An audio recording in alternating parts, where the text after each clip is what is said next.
Hello, Dr. Anna Cohen here.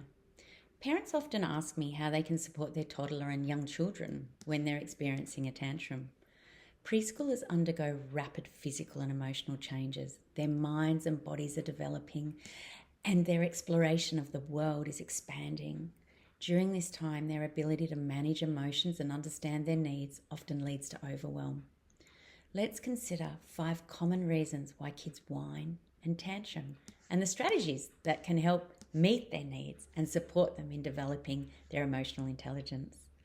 Although there are many reasons why kids whine and tantrum, 5 of the big ones include running low on internal resources to cope with what's being asked of them, needing connection with their caregiver, not liking what's happening and not knowing how to effectively communicate and obtain what they want, a need to express their emotions and just let off some steam.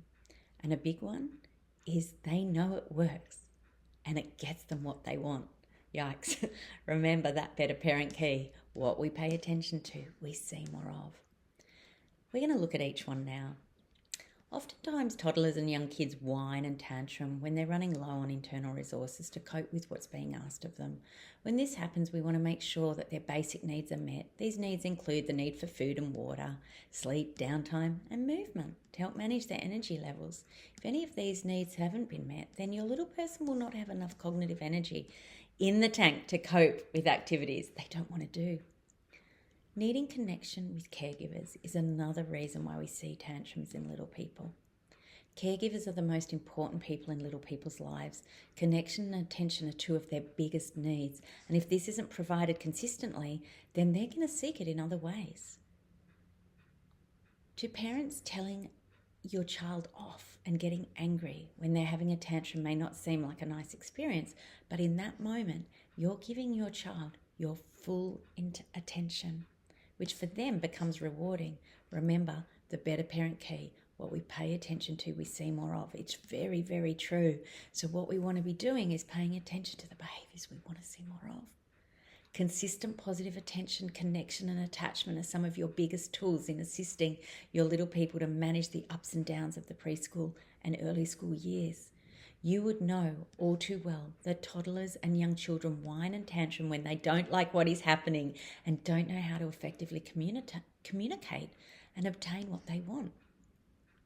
Identifying what your little person's feelings are, validating that feelings are always okay, and through active listening and linking this validation to the context of why they're feeling this way, whilst meeting the need, whether it's connection, comfort, or boundaries.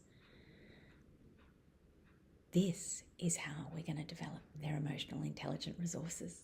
This active listening approach is an essential tool in your parenting toolkit that will support you in managing situations of emotional overwhelm and tantrums.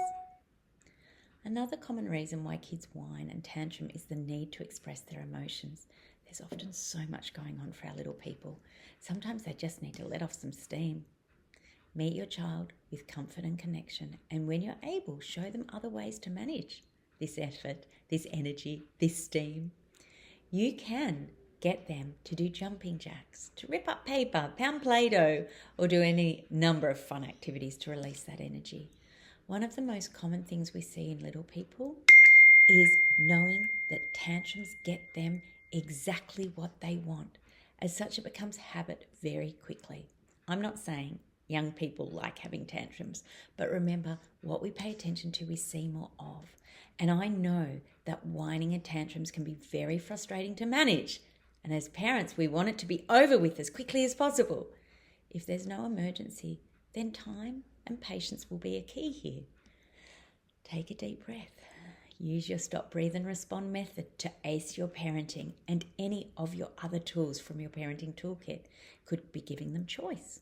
Could be using direction. It could be using distraction or humor or engaging in co-regulation with them. As we wind up this conversation, by way of some final thoughts, remember using these strategies with your kids will help and support them in building their emotional intelligence and help you understand why they may be having a tantrum and what they might want from you.